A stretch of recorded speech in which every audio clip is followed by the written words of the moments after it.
মাধ্যমিকের টেস্ট পরীক্ষা হোক কিংবা ফাইনাল পরীক্ষা, গোলক চ্যাপ্টারটি কম বেশি সবাই প্র্যাকটিস করে, কিন্তু তারপরেও পরীক্ষার হল থেকে বেরিয়ে অনেকেই আফসোস করে যে অঙ্কটা আমি শুরু করেছিলাম কিন্তু অর্ধেক গিয়েই আটকে গেছি, আর পারিনি। আবার অনেকে আছে বলে যে কিভাবে শুরু করব সেটাই বুঝতে পারিনি, কোন ফর্মুলা অ্যাপ্লাই করব তাই বুঝতে পারিনি।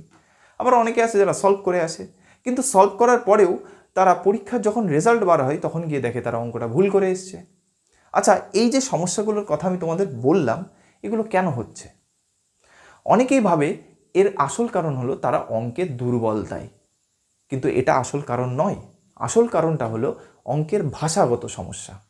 এবার প্রশ্ন আসছে, এই ভাষাগত সমস্যাটা কি? দেখো, ভাষাগত সমস্যা বলতে আমি এটাই বলতে চাইছি যে গোলকের প্রশ্ন যখন পরীক্ষায় আসছে সেটা 3-4 লাইনের একটা প্রশ্ন হয়, তো স্বাভাবিকভাবে স্টুডেন্ট ওই ভাষার মধ্যে নিজেরা এতটাই কনফিউজড হয়ে যায়, তো বুঝতেই পারে না যে কিভাবে শুরু করব বা কোন ফর্মুলাটা অ্যাপ্লাই করব। এর জন্যেই তারা হয় মাঝ রাস্তায় আটকে যাচ্ছে অথবা শুরুই করতে পারছে না। আর যারা পুরো অঙ্কটা করে দিয়ে আসছে তারা এমন কিছু ভুল করে আসে, সূক্ষ্ম সূক্ষ্ম ভুল কিন্তু মারাত্মক ভুল, যার জন্যে তাদের অঙ্কটা আর কিন্তু শেষ অবধি গিয়ে ঠিক হয় না, এবং পরীক্ষায় তারা ভাবছে ঠিক করে এসছে কিন্তু যখন রেজাল্ট দেখে তখন গিয়ে দেখে সেটা ভুল হয়েছে। ওকে, তো আজকের ক্লাসটা আমরা কিন্তু কোনো অঙ্ক সলভ করব না। আজকের ক্লাসে আমাদের টপিক হলো এই যে ভুলগুলো সেগুলো কি সেগুলো জানা। আর সব থেকে মেন যে জিনিস যেটা আজকের ক্লাসে আমরা ডিসকাস করব সেটা হলো কিভাবে কোনো প্রশ্ন আসলে সেটা সলভ করতে হয়। অর্থাৎ আজকের ক্লাসে আমরা কোনো অঙ্ক সলভ না করে এটা শিখবো যে প্রশ্ন সলভ কিভাবে করতে হয়, অর্থাৎ কিভাবে ভাবতে হয়, হাউ টু থিঙ্ক। ওকে, এবং ক্লাসের একদম শেষে আমি তোমাদের কিছু ট্রিক বলে দেবো যার সাহায্য নিয়ে তোমরা এই গোলকের যে কোনো অঙ্ক আসলে সেটা পরীক্ষায় খুব সহজে করে আসতে পারবে এবং তোমাদের একটা নাম্বারও কাটা যাবে না, এটুকু আমি গ্যারেন্টি সহকারে বলতে পারি। তো অবশ্যই ক্লাসটা শেষ অবধি দেখো। ওকে, তো চলো দেরি না করে ক্লাসটা আজকে শুরু করা যাক। দেখো, সবার আগে আমরা মিস্টেকগুলো নিয়ে ডিসকাস করি। ওকে, দেখো, সবার প্রথম যে ভুলটা করে সেটা হলো হচ্ছে ব্যাসার্ধ বনাম ব্যাস, অর্থাৎ ব্যাস আর ব্যাসার্ধের মধ্যে তারা নিজেদেরকে গুলিয়ে ফেলে। একটা উদাহরণ দিয়ে বলি, দেখো তোমাদের গোলকের ধরো প্রশ্নে দেওয়া আছে ব্যাস 16 সেন্টিমিটার, ঠিক আছে। এবার ধরো তোমাদেরকে বার করতে বললো ক্ষেত্রফল, ওকে, সমগ্রতলের ক্ষেত্রফল। তো সেই ক্ষেত্রে স্টুডেন্ট তাড়াহুড়োর চক্করে পড়ে এই ব্যাসার্ধর জায়গায় ব্যাসের মানটা বসিয়ে দেয়। ওকে, অর্থাৎ এই যে আর আর মানে কি ব্যাসার্ধ, সেইখানে ব্যাসের মানটা বসিয়ে দেয়, তারা কিন্তু আর ব্যাসার্ধটা বার করে না। তো অবশ্যই এটা একদম মাথায় গেঁথে নাও যে আমরা যখন প্রশ্ন পড়বো তখন অবশ্যই খেয়াল করব যে ব্যাস দেওয়া আছে না ব্যাসার্ধ দেওয়া আছে।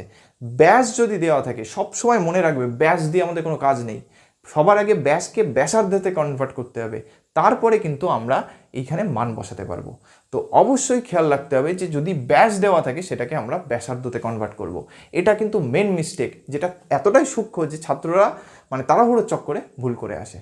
ওকে, তো চলো, আশা করি তোমরা প্রথম ভুলটা বুঝতে পেরেছো। এইবার দেখা যাক দ্বিতীয় ভুল যেটা স্টুডেন্টরা করে, কি একক অর্থাৎ ইউনিটের ভুল। এই ক্ষেত্রে তারা এতটাই অসাবধান হয় যার জন্য মানে টিচাররা এটারই সুযোগ নেয়। কিভাবে দেখো, দেখো পরীক্ষায় ধরো প্রশ্ন এরকম দিয়ে দিল যে কোনো একটা গোলকের ব্যাসার্ধ অর্থাৎ আর এর মান ধরো 18 সেন্টিমিটার। এবার বলছে ওই যে গোলকটা, ওই গোলকটার প্রতি বর্গ ডেসিমিটার তৈরি করতে 28 টাকা খরচা হচ্ছে। অর্থাৎ ধরো একটা ফুটবল, সেই ফুটবলের প্রতি বর্গ ডেসিমিটার তৈরি করতে ধরো 28 টাকা খরচা হচ্ছে। কি হচ্ছে বর্গ ডেসিমিটার, খরচ কত 28 টাকা। দেখবে এই রকম টাইপের একটা কোশ্চেন তোমাদের এক্সারসাইজেও আছে। ওকে, তো দেখো এইখানে এককটা কত সেন্টিমিটার আর এখানে কত আছে ডেসিমিটার। স্টুডেন্টরা পরীক্ষায় তাড়াহুড়োর চক্করে পড়ে এই একক দুটোকে এই রকম মানগুলোকে ডাইরেক্ট ইউজ করে দেয়, কিন্তু পরীক্ষায় কিন্তু এরকম আলাদা একক থাকলে তাদের কিন্তু দিয়ে ইউজ করে অঙ্ক সলভ করা যাবে না। ঠিক আছে, হয় দুটোকেই সেন্টিমিটারে আনতে হবে অথবা দুটোকেই ডেসিমিটারে আনতে হবে, অর্থাৎ একককে আমাদের এক করতে হবে, তবেই কিন্তু আমরা এই কোশ্চেনটাকে যে সলভ করব সেটা সঠিক করতে পারবো। ওকে, তো এই ভুলটা কিন্তু স্টুডেন্টরা করে, মানে যেটা চোখে স্টুডেন্টদের বাধেই না, অথচ এই ভুলটার জন্যই কিন্তু পুরো অঙ্কটা পুরোপুরি তোমরা ভুল করে আসে। ওকে, তো এটা কিন্তু একটা মেন ভুলের মধ্যে পড়ে। এই যে কটা ভুল নিয়ে আজকে আমরা ডিসকাস করব যেগুলো করে আসে সবকটাই কিন্তু খুব মানে মারাত্মক মারাত্মক ভুল। ওকে, এবার 3 নম্বর যে ভুল সেটা হলো অর্ধগোলকের অন্ধ ব্যবহার। হ্যাঁ, এটাকে এই যে অন্ধ ব্যবহার কেন বলছি তার কারণটা দেখো, গোলক যখন আমরা ফর্মুলা অ্যাপ্লাই করছি সেই ক্ষেত্রে সমগ্রতলের ক্ষেত্রফল বা বক্রতলের ক্ষেত্রফল দুটো সেম জিনিস, ঠিক আছে। কিন্তু যখন অর্ধগোলকের কথা আসে সেই ক্ষেত্রে কিন্তু আমাদের জিনিসটা আলাদা হয়ে যায়, কারণ গোলক আমরা জানি কয় প্রকার, দুই প্রকার, একটা হচ্ছে নিরেট আর একটা ফাঁপা। এবার নিরেট যখন অর্ধগোলক হচ্ছে সেই ক্ষেত্রে সমগ্রতলের ক্ষেত্রফল হচ্ছে ফর্মুলা 3πr², আর ফাঁপা গোলকের ক্ষেত্রে উপরিতল অর্থাৎ বক্রতলের ক্ষেত্রফল হচ্ছে কত, 2πr²। অর্থাৎ দেখো এখানে ভাষার সমস্যাটাই কি, একটা সমগ্রতল বক্রতল আর নিরেট ফাঁপা। তো পরীক্ষায় খেয়াল রাখতে হবে যদি অর্ধগোলকের প্রশ্ন আসে সেই ক্ষেত্রে নিরেট না ফাঁপা সেটা খেয়াল রাখতে হবে। এবং এইখানে আরেকটা কথা, যে পরীক্ষায় ধরো অর্ধগোলক দিয়ে দিয়েছে আর তোমরা তাড়াহুড়োর চক্করে পড়ে গেলে নিরেট গোলক, ঠিক আছে, অথবা অর্ধগোলক পড়লেও কিন্তু ফর্মুলা গোলকের মানে ইউজ করে নিলে। তো সবারই খেয়াল করবে গোলক আছে না অর্ধগোলক, তারপরে দেখতে হবে নিরেট না ফাঁপা, ঠিক আছে। এবার যদি নিরেট হয় সেক্ষেত্রে সমগ্রতলের ক্ষেত্রফল কত, নিরেট যখন হয় 3πr², ফাঁপার ক্ষেত্রে 2πr²। ওকে, তো এই হলো সেই 3 নম্বর ভুল যেটা স্টুডেন্টরা করে আসে। ওকে, তো আশা করি তোমরা ভুলগুলো সব বুঝতে পেরেছো যে এইগুলো মেন ভুল হয়। ওকে, তো এইবার চলো আজকের ক্লাসের মেন টপিকে আসা যাক। আচ্ছা, মেন টপিক কি? মেন টপিক হলো যে সেই ট্রিক আর টিপসগুলো কি কি, যার জন্য আমরা পরীক্ষায় যদি গোলকের কোনো প্রশ্ন আসে সেটাকে কিভাবে আমরা ভাববো বা কিভাবে সলভ করব। ওকে, তো তার আগে আমি বোর্ডটা ক্লিয়ার করে নিই। দেখো, পরীক্ষাতে যখন গোলকের প্রশ্ন আসে তখন সাধারণত আমাদের কয়েকটা জিনিসই বার করতে দেয়, কি হয় ক্ষেত্রফল অথবা আয়তন অথবা খরচের হিসেব। এবার স্টুডেন্টরা প্রবলেম কোথায় ফেস করে, দেখো ডাইরেক্ট যদি এগুলো বার করতে দেয় তোমরা ফর্মুলা অ্যাপ্লাই করে দিলে সমস্যা নেই, কিন্তু ধরো অন্য কিছুর মান বার করতে বলেছে, কিন্তু সেই ক্ষেত্রে এইগুলোকে আমাদের কাজে লাগাতে হবে। তখন বুঝবো কি করে কোন সময় ক্ষেত্রফলের সূত্র কাজে লাগাবো বা কখন আয়তনের সূত্র কাজে লাগাবো। তো চলো সেই ট্রিকগুলো আমি তোমাদের শিখিয়ে দিই যাতে তোমরা যে কোনো কোশ্চেন খুব সহজেই সলভ করতে পারো। দেখো, এই ক্ষেত্রফলের ফর্মুলা কখন কাজে লাগাবো, যদি কখনো বাইরের কথা বলা থাকে, গোলকের বাইরের অংশ বা উপরের অংশ, ঠিক আছে। উদাহরণ দিয়ে বলি, দেখো একটা ফুটবল তৈরি করতে যদি বলে কতটা চামড়ার প্রয়োজন, এবার একটা ফুটবলের উপরিতল বা সমগ্রতল মানে কি, সেই ফুটবলের বাইরের অংশটা যেটা আমি ছুঁতে পাচ্ছি, তাই তো। সেই ক্ষেত্রে ওই যে বাইরের অংশ তৈরি করছি সেইটার ক্ষেত্রে আমরা অ্যাকচুয়ালি ক্ষেত্রফল বার করি, অর্থাৎ উপরের অংশ। অথবা একটা লোহার বল, সেক্ষেত্রে কি লোহার বল সেটা সলিড হোক বা ফাঁপা হোক, অর্থাৎ নিরেট হোক বা ফাঁপা, দুই ক্ষেত্রে তুমি কি ভিতরে ম্যাটেরিয়াল কি আছে দেখছো না, কি দেখতে পাচ্ছ, উপরের অংশ, অর্থাৎ তার সমগ্রতল অর্থাৎ তার উপরিতল। সেই ক্ষেত্রে আমরা সবসময় এই ক্ষেত্রফলের ফর্মুলাই ইউজ করব। অথবা ধরো যখন কোনো একটা অর্ধগোলাকার মানে যেটা অর্ধগোলাকার আকৃতির কোনো একটা বস্তু, ধরো একটা বাটি বললো, সেক্ষেত্রে বাটির যে বক্রতল সেটা মানে কি, সেটা তার ক্ষেত্রফল বার করছি। ওকে, অর্থাৎ আমাদের ক্ষেত্রফল এই ফর্মুলাটা তখনই কাজে লাগাবো যখন আমাদের বাইরের সংক্রান্ত কোনো টার্ম দেয়া থাকবে, অথবা এই যে বললাম ফুটবল তৈরি করতে কতটা চামড়ার প্রয়োজন, অথবা কোনো একটা লোহার বল রং করতে কতটা তোমার রঙের প্রয়োজন হবে, সেই ক্ষেত্রে সবার আগে কোন ফর্মুলা অ্যাপ্লাই করব, ক্ষেত্রফলের ফর্মুলা। সেক্ষেত্রে বার করে নিতে হবে যে আমাদের কতটা পরিমাণ ক্ষেত্রফল আছে।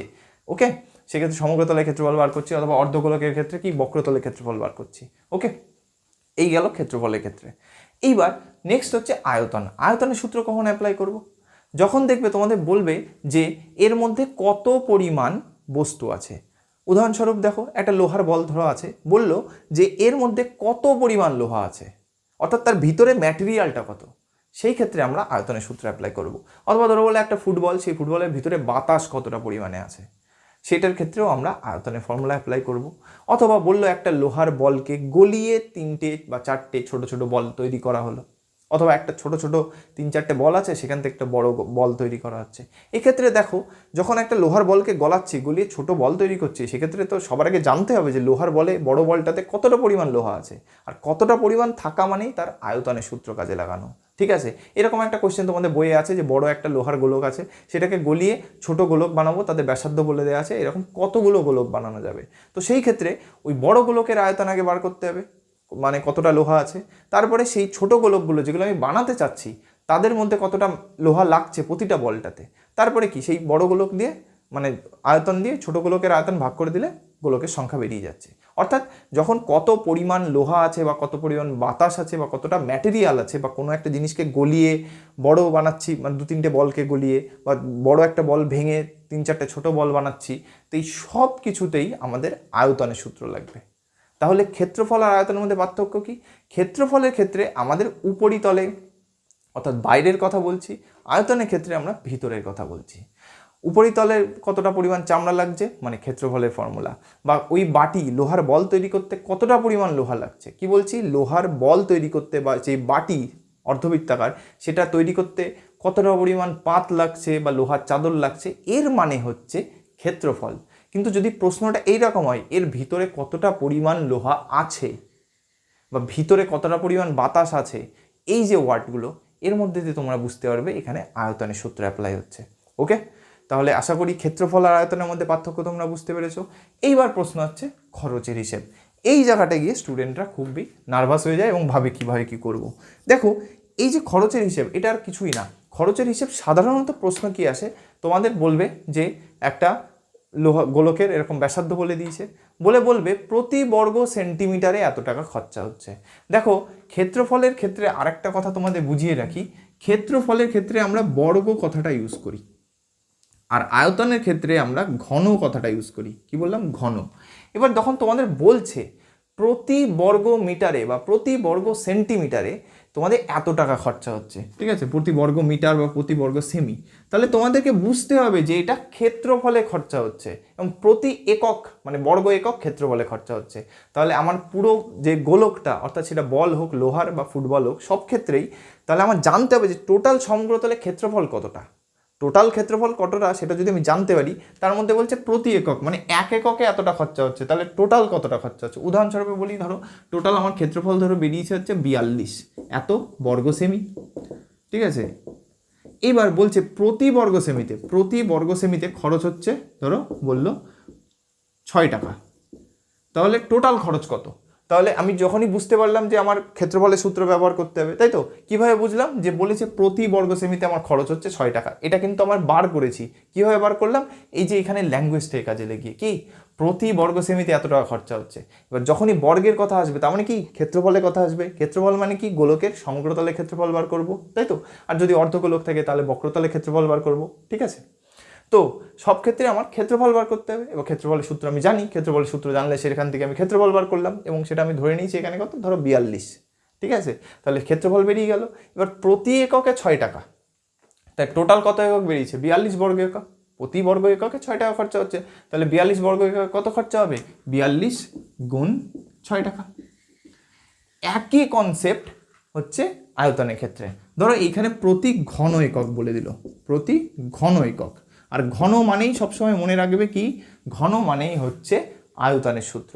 যেই এখানে দেখবে প্রতি ঘন এককে, ধরো ঘন সেমিতে খরচা হচ্ছে ধরো বললে 6 টাকা, অর্থাৎ পুরো লোহার বলটার প্রতি ঘন একক তৈরি করতে ওর ভিতরে যতটা লোহা আছে তার প্রতি ঘন এককের দাম হচ্ছে 6 টাকা। তাহলে পুরো বলটাতে যত লোহা আছে তার দাম কত, অর্থাৎ পুরো গোলকটার দাম কত, ঠিক আছে। তো সেই ক্ষেত্রে এই যে ঘন কথাটা, সেটা সবসময় মানে বোঝাচ্ছে তোমাদেরকে যে তুমি আয়তন বার করো, আর বর্গ বোঝাচ্ছে তুমি ক্ষেত্রফল বার করো, বার করে তারপরে এই দামের সাথে গুণ করে দাও, হয়ে গেল। কিন্তু সবসময় মনে রাখবে এই যে আমাদের যে ব্যাসার্ধটা দেওয়া থাকবে, এই ক্ষেত্রে তো ব্যাসার্ধ দেওয়া থাকবে, তো সেই ব্যাসার্ধ বা ধরো ব্যাস দেওয়া আছে, তাহলে কি ব্যাসকে আগে ব্যাসার্ধ করবো, আর যদি ব্যাসার্ধ দেওয়া থাকে তো ভালো। তারপরে কি সেখান থেকে আমার যদি বর্গ সেমি বলে ফর্মুলাতে এরকম ধরো বার করতে বলেছে প্রতি বর্গ সেমিতে এত টাকা খরচা, তাহলে টোটাল কত খরচা। তাহলে যেই দেখলাম বর্গ, তার মানে বুঝলাম ক্ষেত্রফলের ফর্মুলা অ্যাপ্লাই করতে হবে। ক্ষেত্রফলের ফর্মুলা অ্যাপ্লাই করে মান বের করলাম। তারপরে কি খেয়াল রাখতে হবে যে একক সেম আছে কিনা, ধরো ওখানে মিটারে আছে, এখানে সেন্টিমিটার, তাহলে সেইটাকে আমাকে ঠিক করতে হবে, দুটোকেই সেন্টিমিটার অথবা দুটোকেই মিটারে আনতে হবে। তারপরে সেখানে এই 42-এর সাথে 6 টাকা গুণ করে দিলাম, হয়ে গেল। ঠিক একই কনসেপ্ট আয়তনের ক্ষেত্রেও, আয়তনে তোমার বুঝতে হবে যে ঘন আছে মানে আমি ওখানে আগে আয়তন বার করব, আয়তন বার হয়ে গেলে সেখান থেকে আয়তনের সাথে এই 6 টাকা গুণ করে দিলাম। ধরো এই একই জিনিস 42 ধরো ঘন বেরিয়েছে, তাহলে 42 গুণ 6 এত টাকা আমার হচ্ছে টোটাল খরচ হবে। এই হলো খরচের হিসাবের কনসেপ্ট। ওকে, তো আশা করি তোমরা আজকের ক্লাসের যে মেন কনসেপ্টগুলো বোঝানোর চেষ্টা আমি করলাম সেগুলো তোমরা বুঝতে পেরেছো। তো দেখা হচ্ছে নেক্সট ক্লাসে। Thank you.